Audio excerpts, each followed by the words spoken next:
Thank you, Sekunati, and good morning to everybody on the call. Thanks again for your interest in this vital topic of the regrettable load shedding that we have to implement as a result of the unpredictable and unreliable nature of our generation system.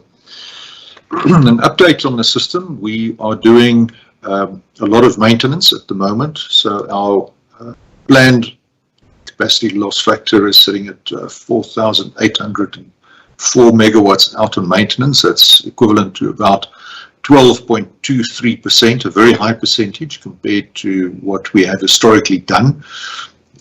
Still not as high as it should be, but we are continuing with our planned maintenance program as we have committed to do. Unfortunately, we still have significant unplanned losses. Our partial losses are currently sitting at 5,476 megawatts. Our full losses are at 8,490 megawatts, and that gives us a total of 13,966 megawatts on unplanned outage. And that, of course, creates a significant constraint on the available capacity that we require to serve the demand that we are currently seeing. As Sekunati has indicated, we have already communicated that we unfortunately have to again implement load shedding from 5 o'clock this afternoon if we are able to maintain our current output. The available capacity that we anticipate to have at our disposal by 5 o'clock this afternoon is sitting at 26,665 megawatts, and this is excluding any reserves. The reserves, gas reserves, are at about 2,200 megawatts, so there is a shortfall of 2,945, and hence the requirement to implement stage 2 load shedding with a load forecast for peak of 29,815. We did implement load shedding last night at 12 minutes past 6. This was due to the loss of Medupi 5, which tripped due to a steam air heater leak that caused the unit to trip. We unfortunately then had to implement load shedding stage 2. That unit then returned to service at 11:15 last night. So thanks to the Medupi team for pulling out all the stops and making sure that that unit came back. We also had Matla 2 returning to service at 18:48. In the interim, however, we have seen the loss of Letabo Unit 2, which has gone off again due to a trip.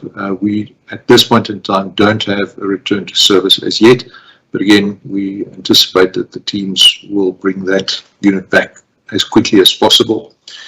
From a reserves capacity point of view, we have about 70% worth of diesel at Ankerlig, which is our open cycle gas turbine, which uses diesel to generate electricity during peak hours and for emergency purposes.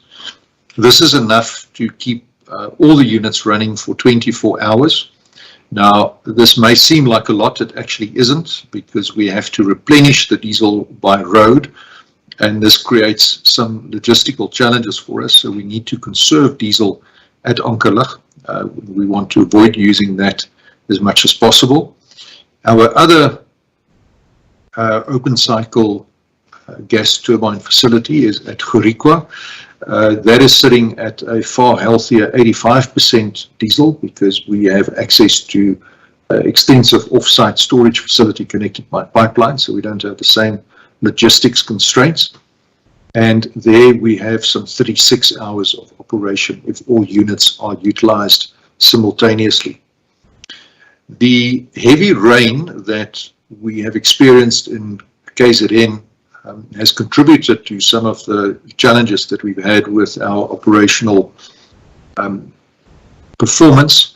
We have had a significant ingress of debris into our Drakensberg pump storage facility. So while we have grids that obviously stop the debris from entering into the turbines, these clog up when there's an excess of debris, and these have to be frequently cleared up. We also have a challenge at Ngula with the dams being excessively full. And this is maybe counterintuitive, but in order to run a pumped storage facility, you need 2 dams, and you want 1 dam full and 1 dam empty. And this allows you then to run water downhill through the turbine to generate electricity. When, owing to heavy rain, the bottom dam is full and the upper dam is full as well, then you have a constraint because you can't release water from the upper dam. Otherwise, you'll cause flooding downstream of the lower dam, which, of course, where we are right now with a flooding situation in KZN, we don't wish to do. So these are some of the challenges that we are having to manage. We've got a number of units returning before the long weekend. Matla 6, Grootvlei 3. We've got 5 units at Camden. The performance at Camden over the past few days has been particularly disappointing. While these are small units, about 190 megawatts each, it's nonetheless regrettable that we have had this poor performance from Camden, which has had a good run of late. Tutuka 3 should also be returning from a boiler tube leak before the long weekend. And then, of course, we've got Koeberg 2 out on a refueling outage. That is 930 megawatts, and that obviously creates challenges for us as well. That unit is scheduled to return to service by the end of June. It will take about 6 days to ramp up to full capacity. And then by the 17th of October of this year, we'll take off Koeberg 1 for its shutdown, which is expected to last between 5 and 6 months based on the extended outage for a steam generator replacement on that unit. The outlook, therefore, is that we will face generation constraints going forward. As Eskom, we have therefore welcomed the latest announcements by the Department of Mineral Resources and Energy to procure new electricity generation capacity. Bid window 5, which is anticipated to bring about 2,600 megawatts onto the grid. We are in the process of now finalizing documents so that we can sign. This capacity is scheduled to come online over the next 18 to 24 months, so it should be online by 2023-24. You may be aware that on Thursday, the DMRE issued bid documents for bid window 6. That's another 2,600 megawatts.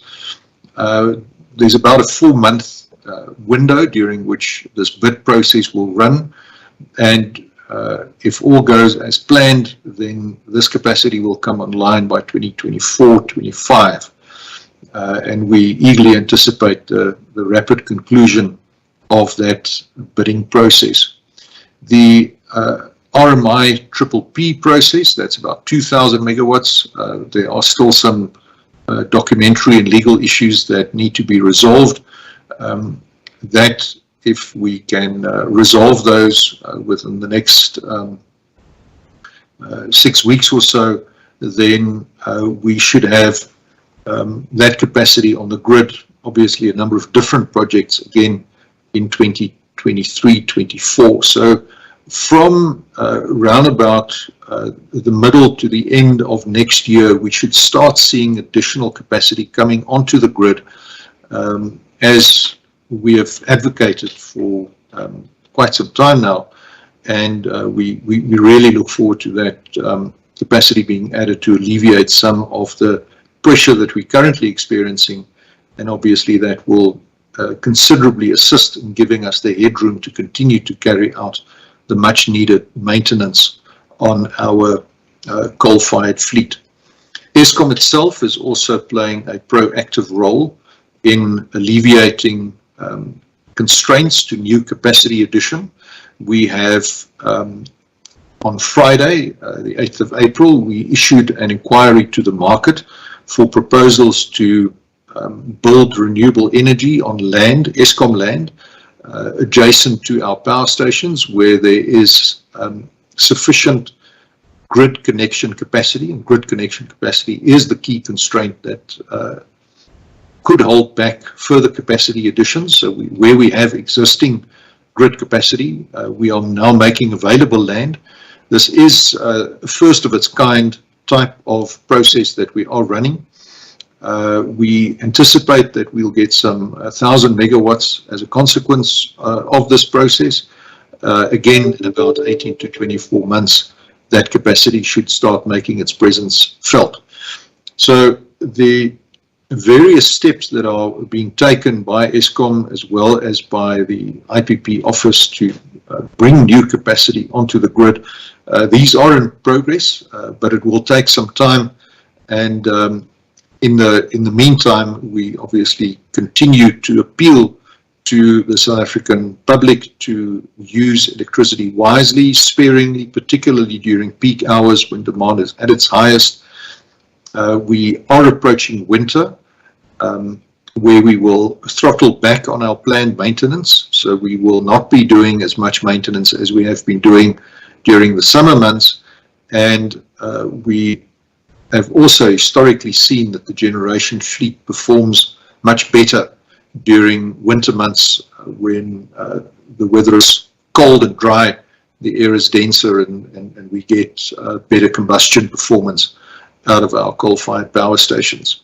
So the outlook for winter is not entirely dire, but we do need to bring those units back, and we do need to ensure that we can enable the capacity to stay on the grid. And we will, as always, keep the South African public fully informed as to developments as and when they happen, to enable business as well as our domestic customers to plan their lives around this phenomenon of load shedding. Sigonati, with that, I will pause, and I think we can ask Philip Dukashi if he wishes to add anything to what I've said, maybe give an update on some of the individual generation units and what the outlook is. Philip, over to you, please. Excuse me, Philip, just before you go. Colleagues, I do not see any questions on the chat box. Please start asking those so we can immediately provide answers. Thank you. Over to you, Philip.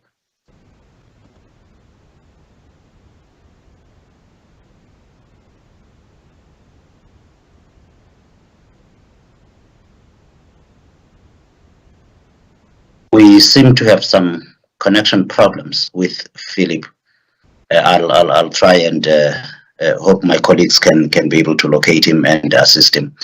In the meantime, I would be happy to have any questions that you might have until Philip will be coming back on. I will be coming online shortly. Thank you. Andre, while we wait for Philip, is there anything? I don't see any questions from the journalists. Sigonati, there's a whole bunch of questions already, so maybe we can start answering those. Perhaps there's an issue on your system. My system is very slow. All right, let's start to address some of the questions. So a question from Chanel Daniel: what is being done to address the electricity challenges in KZN following flooding? Where there are these events that disrupt the supply of electricity, in some instances we're aware that there are power lines down, and also that there may be localized flooding which could impact our substations. We dispatch our maintenance crews, we prioritize work to give the maximum relief to the maximum number of customers as quickly as possible. this is an emergency situation. I think that's quite clear, just judging by the more than 200 millimeters of rain that's fallen in the eThekwini municipality over the past 24 hours and the flooding that's taken place. We are also looking at opportunities to alleviate some of the pressure on the system, and hopefully we, with our local management in place, can address the situation as it unfolds. At the moment, it is very dynamic. Things are changing all the time. The floods are still in progress, and in a number of instances, we'll have to wait for the floodwaters to subside before we can start the process of assessing damage, first of all, but then secondly, to start the repair work that will be required. You will appreciate that water and electricity don't mix, so we also have to bear in mind the safety of our crews as well as the general public when it comes to restoring the supply of electricity, particularly in waterlogged areas. Miriam Issa asks, given that half of Koeberg will remain offline in the coming months, can you give us a realistic load shedding outlook for the remainder of winter, apart from saying it's a high risk over the period? Miriam, unfortunately, we have to deal with probabilities. If we knew exactly when load shedding was going to take place, it would make, I think, everybody's lives in a very challenging situation far easier. So we do deal with scenario planning. We have published, and when we do our system update, which is going to take place in the next couple of weeks, we will again publish scenarios based on the level of unplanned load losses. Now, the point about unplanned load losses is exactly as it says, they are not planned. So it's very difficult to anticipate them, and therefore we deal with probabilities and risk. We have increased the allowance that we've made for unplanned outages, and that is currently for the base case sitting at 12,000 megawatts. And with that, we anticipate that there is a risk of 1 or 2 days of load shedding, but of course this is assuming that those load losses are spread evenly across the outlook period. And what we have seen again, as with the current bout of load shedding, is that we tend to see these clusters of plants and units tripping simultaneously. We are doing work to get to the bottom of these simultaneous failures across the units. There might be some systemic issues that we need to unpack. So some of our smart statisticians are doing some good work to understand what those issues are with a view to addressing those.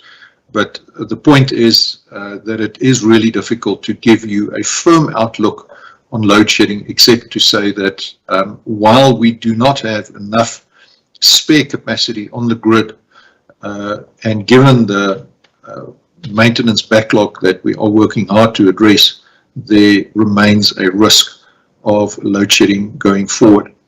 Having said that, I just wish to reiterate that we are going to be scaling back on our planned maintenance, as we've always done over the winter period, because demand is higher, and then that should, in spite of the higher demand, give us breathing room to be able to keep load shedding as low as possible. Then a question from Lamiz Omarji regarding infrastructure. Minister Creasy has recently gazetted the standard for the development of power lines and substations for public comment. Would this standard possibly enable Eskom to roll out grid infrastructure much faster, seeing as the power utility will not have to obtain environmental authorization in certain geographies? Will this standard also be perceived well by potential funders? The answer to all of those questions is yes. This is a very welcome development. The publication by Minister Creasy of the standard is something that will assist us to accelerate the rollout of much needed grid capacity. In particular, as we have communicated before, Eskom and our transmission company in particular needs to build between 8,000 and 10,000 kilometers of new transmission line over the next decade or so in order to connect the best renewables acreage in the country to the market. This is an enormous enterprise. It requires about 130 billion rand of financing, but without the transmission grid, we really will not be able to capitalize on the best solar and wind resources that the country has to offer. So this is a very necessary expansion, and any steps that government can take to help us to meet this need for improved grid access are very welcome. Right, let's then move on to Terence Creamer's question, which I think I've by and large answered. Other than the pump storage issues, what other Eskom infrastructure has been affected by the flooding in KZN? Are there likely to be long duration outages in that province? And we have now, I think, as the floods are still in progress, we have in the process, or we are in the process of doing the damage assessment and understanding how we can restore power to affected areas as quickly as possible. Again, bearing in mind that safety of our crews and safety of our customers will be of paramount importance before we take undue risks in restoring electricity. Those are the questions. Sorry, there's another question from Brian Kamanzi. Should the majority of RMI PPP projects fail to reach financial close, is Eskom considering a parallel pipeline of potential projects which can cover the shortfall in the next 18 to 24 months? Brian, as I've said, bid window 5, 2,600 megawatts of capacity coming online in the next 18 to 24 months, so we're keenly looking forward to that. Those bids were also particularly competitively priced, so that is good news.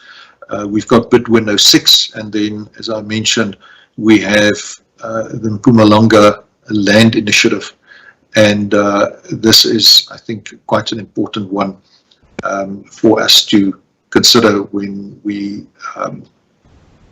can demonstrate how Eskom from its side is trying to do whatever it can to unblock any obstacles to adding new capacity to the grid in the shortest possible time. Anton Meyer is asking, is Eskom still predicting 61 days of load shedding for the winter period? If I can ask Gav Herford, who works for our system operator, Gav, if you can give some more color on the probabilities and how we calculate those probabilities, and that it's not a prediction of 61, it is an indication of a possibility of a scenario that there could be up to 61 days of load shedding for the winter period. Gav, if you're on the call, if you can please come in. Certainly, thank you, Andre. As you mentioned earlier, there are we do scenario planning because we can't get a definitive answer because of the uncertainties, and so the answer is in a range. The range that we've looked at for this winter is between 12,000 and 15,000 megawatts of unplanned unavailability, and based on those scenarios, we would be anywhere between up to about 100 days of load shedding for winter. Now, I must just stress that 100 days would be the extreme, and we don't stay in that extreme situation every day or every hour of every day of every month. And so one would expect it to vary in that range. And certainly there will be some load shedding. We would see a bit of load shedding over the evening peaks as the colder weather hits us in winter. And these probabilities are based on the uncertainty that we see in the fleet historically, as well as looking forward. And so there will be some in that range, but I don't believe that we can put an exact number to it at this point. Thanks. Thanks, Gav. So it's a little bit like forecasting the weather. When we talk about a 60% chance of showers, that is what it means. There's a 60% chance that we could see rainfall. And similarly, we should think about load shedding in terms of probabilities given the fundamental lack of reliability and predictability that we see from the generation system. We have a question from Paul Burkhardt. What legal issues remain with the emergency power documentation Eskom side? Eskom as an entity has a fiduciary duty to ensure that when it signs a contract, any contract, but in particular, obviously, power purchase agreements, that we protect the interests of the entity. That is the duty of our board of directors, and that's a duty that they take very seriously. And we are therefore very carefully scrutinizing the documents, and where we see risks that could adversely affect Eskom as an entity, we require certain assurances from the IPP office and also, as applicable, from the relevant bidders. Now, these risks are currently being discussed through the IPP office, and I don't want to elaborate, I don't want to negotiate these in public, but we do, as I say, have a duty of care to Eskom as an entity to ensure that we do not enter into unduly onerous contracts that will cause financial hardship to Eskom in the long run. So we are looking for the necessary assurances to help us to allay some of those risks. We are making good progress. The discussions are continuing, and at this stage, it's really difficult for me to give you an outlook as to when those contracts will be concluded. A question from Ahmed Arif: will flooding in Durban possibly impact fuel delivery logistics for Eskom? We have the big open cycle gas turbine plants in Saldanha in Cape Town, obviously not affected, and then at Gerikwa and Mossel Bay, again not affected by the floods. There is a relatively small IPP open cycle gas turbine plant called Avon. Avon has been impacted, so we are only going to dispatch them by exception in order to preserve their diesel stocks. Their deliveries have been impacted by the floods, but they really play a very small part. So overall fuel delivery at this point in time, not a major issue for us. From a fuel oil perspective, the bulk of our fuel oil is delivered from the Natref refinery, which is located in the inland area close to Sasolburg. So again, we should be able to have access to fuel oil without being impacted until such time as the situation in KZN has normalized. Terence Creamer, Terence, you asked a very similar question to Paul Burkhardt. 6 weeks to resolve legal and documentary issues. What are these? Are the gas pricing issues resolved? Should the RMI-PPP close given the high costs associated with these projects? And does that mean the IPP office's end April deadline will not be met? Terence, I think those questions are best directed to the IPP office. I'm not at liberty to comment on their deadlines and the targets. All I can say that from our side, we are doing what is necessary, A, to make the process work because we need the megawatts on the grid, but B, also to protect the interests of Eskom. The protection of the public interest, I think, lies in the political sphere, and this is where the policy department plays a very significant role in order to ensure that there is accountability in that regard. The way that the procurement process for electricity in South Africa works is that the IPP office runs the process, and Eskom is the buyer, and we have actually fairly limited input into the documents, except insofar as risks are concerned that are identified that could have an impact on Eskom.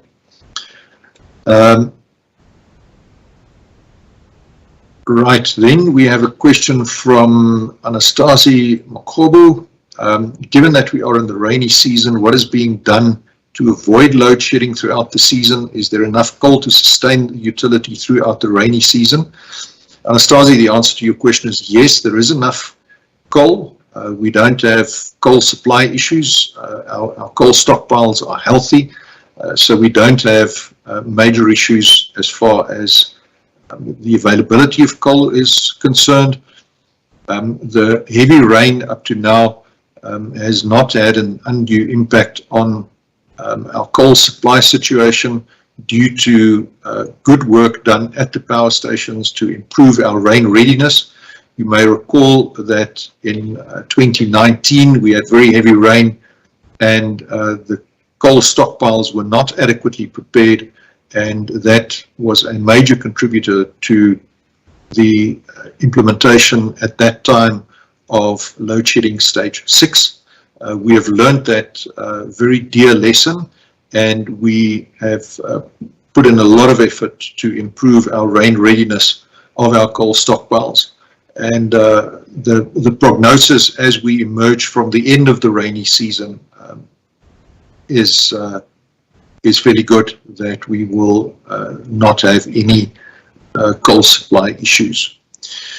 Bonele at Business Report, how is the situation with the acts of sabotage? Has Eskom got that under control now? What security measures have been stepped up?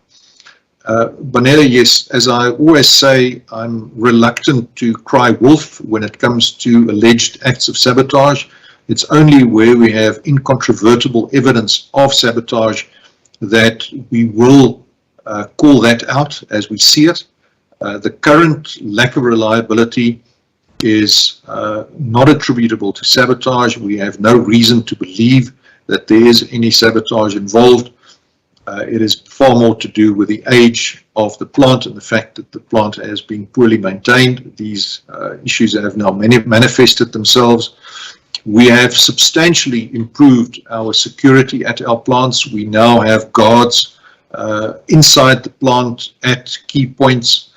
We have continued to roll out the use of drones, also equipped with infrared cameras, so that at night we can patrol the perimeter of our power stations.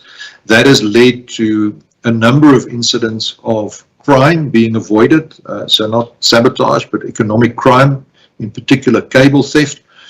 And the increased overt as well as covert surveillance that we've implemented, I think has made a big difference to how we have experienced any risks when it comes to alleged sabotage or acts of criminality. We have a question from Precious Pele from South 32. There does seem to be a successful maintenance turnaround plan. What is the key challenge stopping this? Precious, that is a highly relevant question, and we have a number of challenges that prevent us from carrying out the maintenance that we need to carry out. The first is that we need time. Carrying out these maintenance projects does require a lot of time. Typically, an outage on a unit takes about 100 days. The second challenge, of course, is that you need capacity. If we took out all the units that require maintenance simultaneously, we would ramp up our PCLF, our planned capacity loss factor, to about 18%. That would significantly constrain the availability of electrons on the grid and would substantially increase the risk of load shedding. So we have a very delicate balance that we need to maintain between maintaining our units and making sure that we can still keep enough capacity available to avoid load shedding as far as possible. And we have done assessments of the amount of maintenance required. If you go back as far as 2007, voices were already raised inside and outside of Eskom that Eskom should be doing significantly more maintenance. And it's only been for 3 years, in 2016, 2017, and 2021, so last year, that we exceeded the 10% lower limit, if you will, on executing planned maintenance. For all the other years, maintenance was done at a lower percentage, typically 7%, 6%, and that gives you a very tangible illustration of the backlog of maintenance that has built up. It's a bit like owning a vehicle.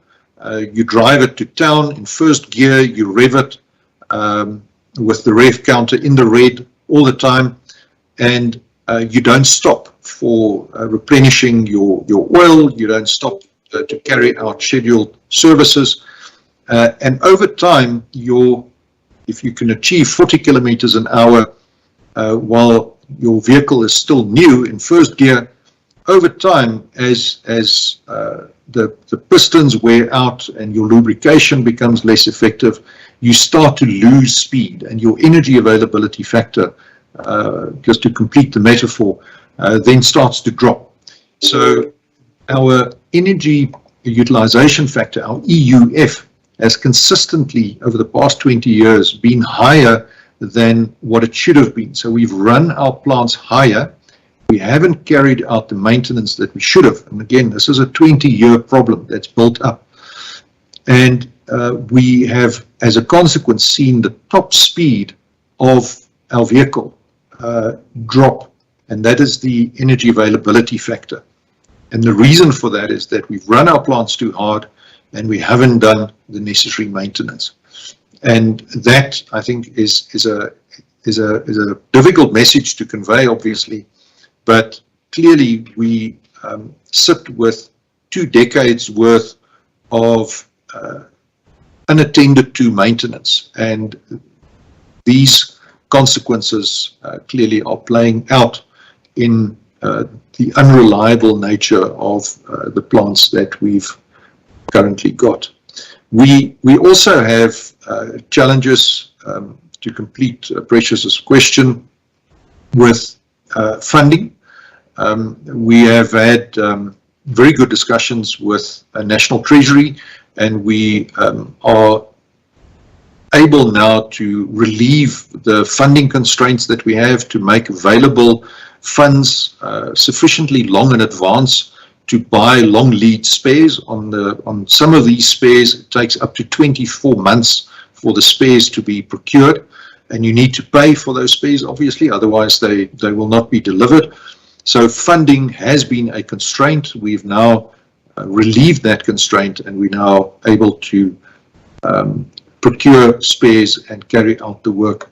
But again, it takes time for us to run through that process before we can make the effects felt. We have a question from Brian Kamanzi. Bid window 5 and bid window 6 aren't dispatchable. How does that address what RMIPPP is specified to deliver? And the answer to that is, Brian, that we know that bid window 5 and 6 will be renewable energy. These are by definition not dispatchable. They are so-called self-dispatching. So when the wind blows and the sun shines, you generate electricity. This is inherent in the nature of the technology. We therefore, as a country, urgently have to start expanding our investment in storage capability. We were able to award contracts during, at the end of March, we awarded contracts for battery capacity to be added to the grid, and we are also exploring other storage opportunities in order to ensure that when electrons are generated by renewable energy, plants, that we can store that to dispatch when the grid requires it. So we are very aware of it, but we cannot enforce the same type of requirements for RMI-PPP on all of the bid window projects. That is simply not a feasible alternative technically and will likely inflate costs. A question again from Banele: what is the take-up by renewable energy producers of the Mpumalanga land lease projects? How far is that process from initiation? Banele, as I said, we issued bid documentation Friday, the 8th of April. We've got a 2-week process that we are going to run. It's an auction process where bidders can make offers for leasing rates on the land. We are keenly looking forward to engage with bidders. This is a trial, hopefully for something that could become much bigger in order to accelerate the availability of grid access. We're targeting this 1,000 megawatts as a first step. Ultimately, it could go as high as 4,000 to 5,000 megawatts of renewable energy capacity in the heart of the coal belt, right where we are going to be retiring our coal plants. So this is quite important, and it's something that is very positive, and we look forward to engaging with investors to make sure that that is successful. So to answer your question,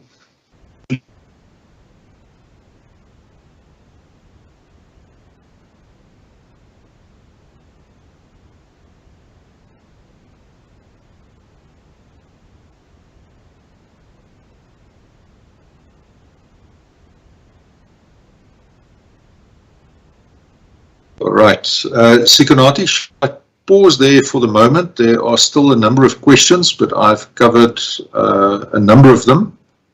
Do you want to come in here and moderate a couple more questions, please?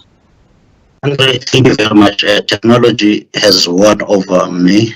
I'm still unable to see any questions.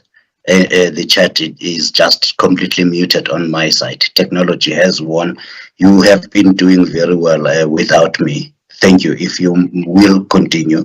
Rulani Matebula, the acting generation executive, is also on the line, as well as Sehumuzo Skippers, the group executive for transmission. They are also on the line to help you with the questions. Thank you. All right. Thanks very much, Sikonati.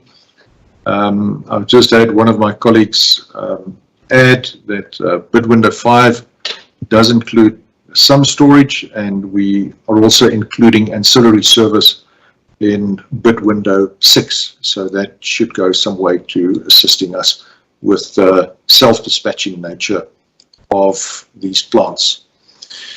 Deneen Erasmus from Business Day asks the question: how much capacity has already been added to the Eskom grid from projects under bid windows 1 to 4? Deneen, if I can answer that question, bid window, well, first of all, we have the peakers, the open cycle gas turbine plants at Avon and Dedisa. This is just over 1,000 megawatts. Bid window 1 is 1,415 megawatts. Bid window 2, 1,034 megawatts. Bid window 3, 1,428 megawatts. Then we had bid window 3.5 that added 100 megawatts, and then we had bid window 4 and 4.5, and that added 1,825. So a total that achieved commercial operation of 6,806 megawatts. Bearing in mind that the bulk of this 6,806 megawatts consist of self-dispatching technology with a load factor varying between 25 and 30%. So it's not as though we've got 6,800 megawatts on the grid continuously. You need to multiply that by about 30% to come up with a realistic figure that is also not always available when we face peak hour because of the self-dispatching nature of renewable energy. I trust that that has answered Denine's question. Kayelihle Sitole asks, last year the President announced that private entities can self-generate up to 100 megawatts. Has any entity taken up this option? Do you foresee an alleviation on the grid pressure once more companies exercise this option? Kayelihle, we really welcome this announcement by the President. We think it was a great step in the right direction to affording more investors the opportunity to invest in generation capacity on a bilateral basis, i.e. Not selling the electricity to Eskom, but wheeling across the grid to either their own consumption or to other customers. We understand that there are a number of companies pursuing these options. These projects take some time to put together. There's a registration process that needs to be followed at NERSA. There are EIAs to be completed. So these things don't happen overnight, but we are told that there are a number of these projects that are in the pipeline. And of course, from our side, the Mpumalanga land option that I spoke about earlier is intended precisely to facilitate investors to come in and put up these 100 megawatt plants on land leased from Eskom, accessing our already existing transmission grid, so that we can enable more megawatts to be added to the grid. So early days yet with this scheme, but we are keenly looking forward to more of these projects coming on as soon as we can. Terence, you are being persistent this morning. Do you expect all 25 REI PPP projects to close at the end of April, or do you see delays or even project failures? I can't comment on project failures. That is not in my domain. I'm not the project promoter. Eskom is merely the buyer of the electricity. So again, those questions are best directed at the IPP office for them to answer. Artwell Dlamini asks, given the challenges the CEO has just outlined, when do you expect major planned maintenance to conclude? In relation to that, when do you expect to overcome generation capacity constraints? And Artwell is from Alliance News. Artwell, the answer to your question is that we should never stop doing maintenance. We have in the past, I think, under-maintained our assets. As I indicated earlier, when system analysis clearly demonstrated that we should be doing maintenance to the tune of between 13 and even up to 18% of installed capacity, we, for the better part of 2 decades, did significantly less than that, less than 10%, 6%, 7% on an annual basis. And the very poor outcomes of this lack of maintenance are now clearly visible throughout the system in terms of reliability and predictability. So the answer to your question is, maintenance is not something that you do and then you stop. It is when you stop that you again fall into the same trap that Eskom's fallen in by virtue of the mandate to keep the lights on. And we really, as a utility, need to be very disciplined in maintaining our focus on maintenance and carrying out that maintenance diligently and obviously also cost effectively. Now, when do we expect to overcome generation capacity constraints? Well, that's why we need to have these additional megawatts coming onto the grid as soon as possible, and that's why, from an Eskom perspective, we are doing what we can to be constructive and helpful in the process and ensure that we don't stand in the way of additional capacity being added. We understand that at this point in time, the lack of generation capacity is a real brake on economic growth and employment opportunities, and we need to address that. Terence, were all 4 battery storage contracts under phase 1 awarded in March? The answer to that is yes, all of the projects were awarded, and that was with the very strong support and concurrence also of NERSA, and also from the World Bank, who is assisting us with the financing for this project. So we are really looking forward to those projects proceeding, and that will also help us significantly with grid stability going forward. The phase 2 battery storage projects, those inquiries will also proceed, and battery storage together with additional pumped hydro storage will continue to play an ever-increasing role in the electricity supply industry in South Africa. Sikonati, you have not done your job as Master of Ceremonies very well due to your technical challenges today, but I am now going to hand back to you because we have run out of questions. So I have done my job and your job today. Andre, thank you very much. I am totally illiterate when it comes to technology, and that has today come to defeat me. I apologize again, colleagues, for the mishaps.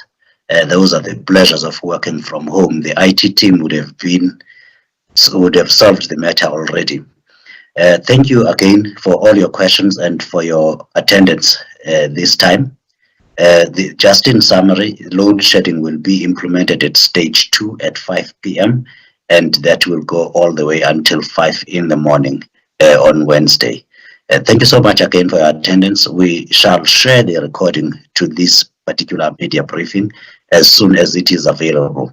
We will also share the media statement on that request for proposals that has been on the tender bulletin and remains on the tender bulletin of the Eskom website since the 8th of April on Friday. We will share that media release as soon as possible. Thank you once again for your attendance and patience. Have a nice day.